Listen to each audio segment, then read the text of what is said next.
नमस्कार बंधुरा लिपिकास किचेने सबाइके स्वागत। तो आमी एखाने तैरी करब पोस्त भात, जेटा खेते असाधारण लागे।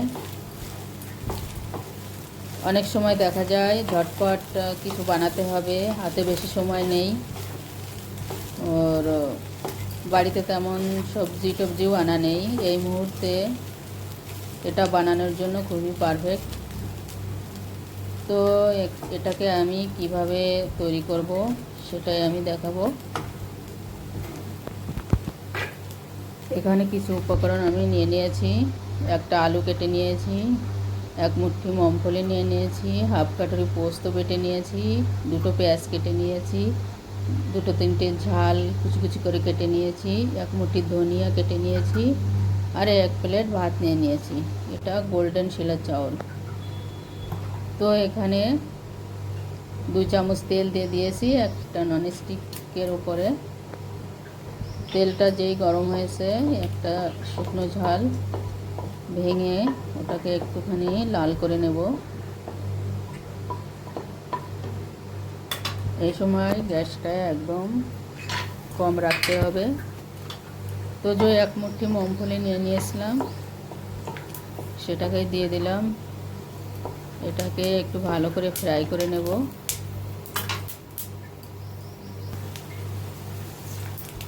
তো মুগফলি আমার ফ্রাই হয়ে গেছে। এখন এর ভিতরে হাফ চামচ জিরা দিয়ে দিয়েছি। জিরের জায়গায় কালা জিরেও ব্যবহার করা যায়। তো এখানে যে পেঁয়াজটা কেটে রেখেছিলাম, সর্ষেটা ফুটার পরে পেঁয়াজটা দিয়ে দিলাম।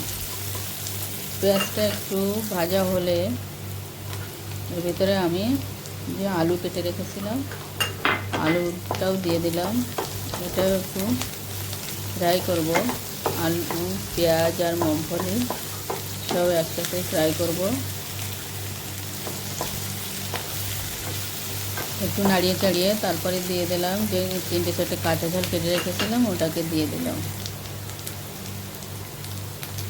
এই সময় हाफ चामच लवण दिए दिलाम। पुरो लवण आमी एखन दिलाम ना, आधा लवण दिए दिलाम। लवण देওয়াতে এটা তাড়াতাড়ি জল ছেড়ে দেবে और তাড়াতাড়ি সিদ্ধ হয়ে যাবে, ভাজাও হয়ে যাবে। তো লবণ দেওয়ার পরে একটু নাড়িয়ে চাড়িয়ে আমি হলদিটাও দিয়ে দিলাম। এটাকেও নাড়িয়ে চাড়িয়ে আমি এখন ঢাকা দিয়ে দেব। ঢাকা দিলে একটু সিদ্ধ হয়ে যাবে। तो 2 मिनट पर्यन्त आमी एके ढाका दिए रेखेছিলাম। बेश सबगुलो सिद्ध হয়ে গিয়েছে।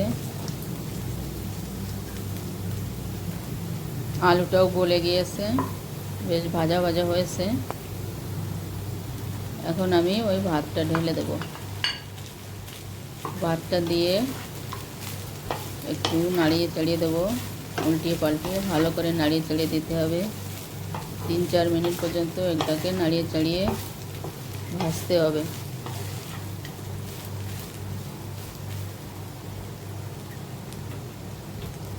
এখন আমি এর উপর থেকে লবণ দিয়ে দেব।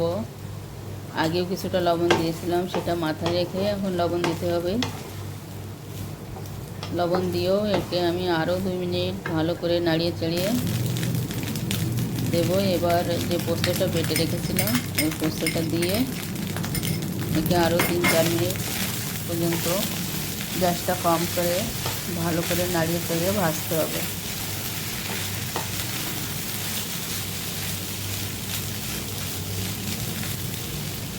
তো আমার এই ভিডিওটা কোথা থেকে দেখছো অবশ্যই জানাবে কমেন্ট করে। তো ভাতটা প্রায় শেষের পথে। এখন আমি ওর ভিতরে 1 চামচ চিনি দিয়ে দিয়েছি। পোস্তয় প্রচুর পরিমাণে ফাইবার থাকে, শরীরের জন্য খুবই ভালো, শরীরকেও ঠান্ডা করে। চিনি যদি তোমরা না দিতে চাও তা নাও দিতে পারো, কিন্তু পোস্ত দিলে চিনিটা দিলে আর খুব বেশি টেস্ট লাগে।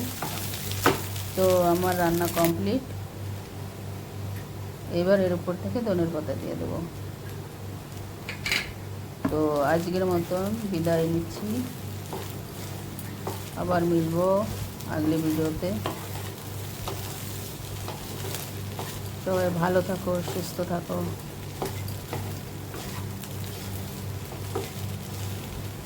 আমার ভিডিওটা যদি একটুও ভালো লাগে তাহলে জরুর সাবস্ক্রাইব করো।